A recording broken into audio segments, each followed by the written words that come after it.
चलिए आज एक बहुत ही अनोखे सफर पर चलते हैं, हमारे अपने ही शरीर के अंदर। ये एक कहानी है हमारे शरीर के सुपर हाईवे की, एक ऐसा अद्भुत नेटवर्क जो हमें जिंदा रखता है।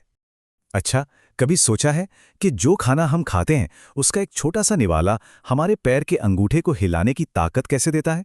ये कोई जादू नहीं है जी, ये तो हमारे शरीर के एक बहुत ही शानदार ट्रांसपोर्ट सिस्टम का कमाल है। तो चलिए आज इसी सिस्टम के राज खोलते हैं। तो इस सफर में हम कहां-कहां रुकेंगे? सबसे पहले हम देखेंगे कि ये ट्रांसपोर्ट सिस्टम आखिर जिंदा रहने के लिए जरूरी क्यों है।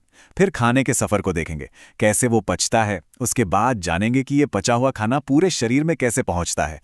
फिर देखेंगे कि शरीर की सफाई कैसे होती है, मतलब वेस्ट मैनेजमेंट। और हाँ, आखिर में हम पौधों की दुनिया में भी झांक कर देखेंगे।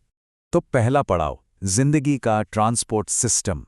जरा सोचिए, एक छोटे से बैक्टीरिया से लेकर एक विशाल हाथी तक हर जिंदा चीज को अपना जरूरी सामान अंदर लाने और अंदर का कचरा बाहर फेंकने का कोई ना कोई तरीका तो चाहिए ही होता है। और जीने के लिए ये जो सारे जरूरी काम होते हैं ना, इन्हें ही हम जीवन प्रक्रियाएं या लाइफ प्रोसेसेस कहते हैं। आज हमारा फोकस इनमें से दो बहुत जरूरी चीजों पर है। पहला, शरीर में सामान की डिलीवरी, और दूसरा, कचरे की सफाई।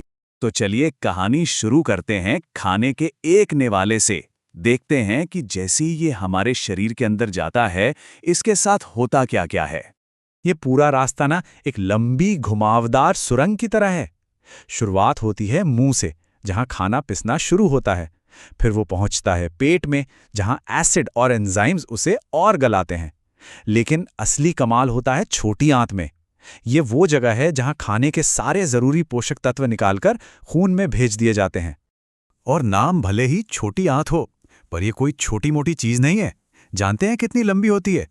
करीब 7.5 मीटर। वाह, ये हमारे पाचन का कह सकते हैं पावर हाउस है। और हाँ, इसकी मदद करने के लिए लिवर और पैंक्रियाज जैसे दोस्त भी हैं, जो अपने खास जूस भेजकर डाइजेशन को आसान बनाते हैं। लेकिन सवाल यह है कि ये पोषक तत्व आखिर खून में जाते कैसे हैं? तो इसका राज छिपा है विली में। ये क्या है?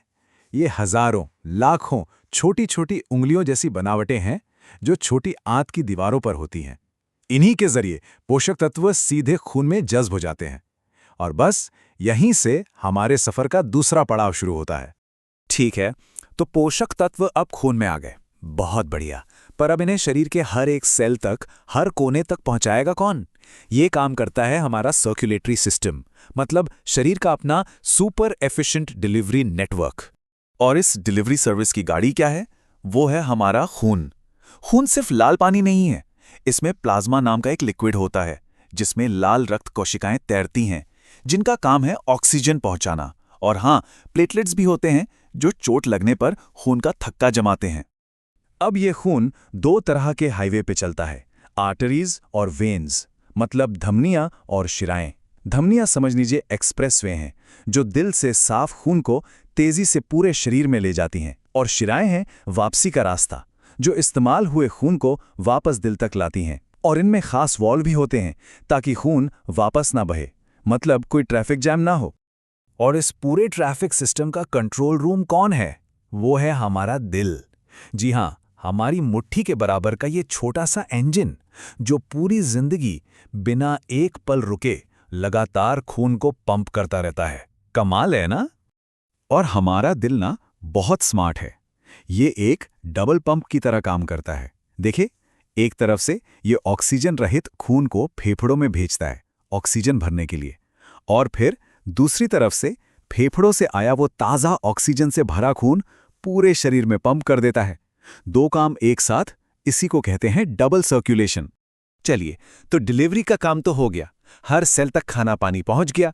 पर अब शहर की सफाई भी तो जरूरी है ना, मतलब शरीर से कचरा बाहर निकालना। क्योंकि जाहिर सी बात है, जहां इतना काम होगा वहां थोड़ा बहुत कचरा तो बनेगा ही। और इस सफाई अभियान के सुपर हीरो कौन हैं? हमारी किडनियां, यानी गुर्दे। इन्हें आप शरीर का एडवांस्ड वाटर प्यूरिफायर समझ सकते हैं। ये 2400 घंटे हमारे खून को फिल्टर करते रहते हैं और यूरिया जैसे जहरीले कचरे को अलग करते हैं। अगर हम थोड़ा और जूम इन करके देखें, तो हर किडनी के अंदर लाखों, जी हां, लाखों छोटी छोटी फिल्टर करने वाली यूनिट्स होती हैं। इन्हें कहते हैं नेफ्रॉन। असली फिल्टरिंग का सारा काम इन्हीं के अंदर होता है। तो ये नेफ्रॉन काम कैसे करता है? ये बहुत ही मजेदार है। देखिए, पहले स्टेप में ये खून में से लगभग सब कुछ छान लेता है, कचरा भी और जरूरी चीजें भी। फिर दूसरे स्टेप में ये बहुत समझदारी से सारी काम की चीजों को और पानी को वापस सोख लेता है।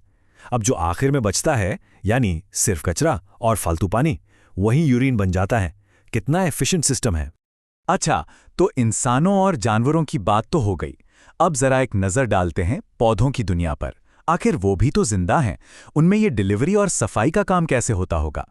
आपको बता दूं, उनका तरीका हमसे काफी अलग है।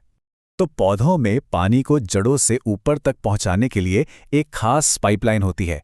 इसे कहते हैं जाइलम। ये एक वन वे स्ट्रीट की तरह है, जो पानी और मिनरल्स को सिर्फ एक ही दिशा में ले जाती है, नीचे से ऊपर पत्तियों तक। और खाने का क्या? खाना तो पत्तियों में बनता है, तो उसके लिए है फ्लोएम। पत्तियों में बना हुआ खाना यानी शुगर फ्लोएम के जरिए पौधे के हर हिस्से तक पहुंचाया जाता है, चाहे वो ऊपर हो, नीचे हो या साइड में। यह है पौधे की अपनी फूड डिलीवरी सर्विस। तो दोनों में मेन फर्क समझ आया? जाइलम सिर्फ पानी और मिनरल्स को ऊपर की ओर ले जाता है और इसमें कोई एनर्जी नहीं लगती, जबकि फ्लोएम बने बनाए खाने को हर दिशा में पहुंचाता है और इस काम के लिए पौधे को एनर्जी खर्च करनी पड़ती है।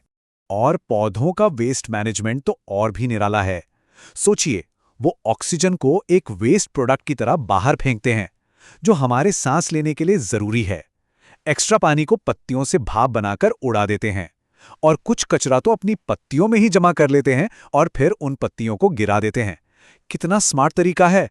तो देखा आपने, खाने के एक निवाले से शुरू होकर शरीर के हर सेल तक एनर्जी पहुंचाने और फिर वहां बने कचरे को बाहर निकालने तक, ये पूरा का पूरा सिस्टम एक इनक्रेडिबल टीम की तरह काम करता है। हर पल, हर सेकंड, बिना रुके, बिना थके।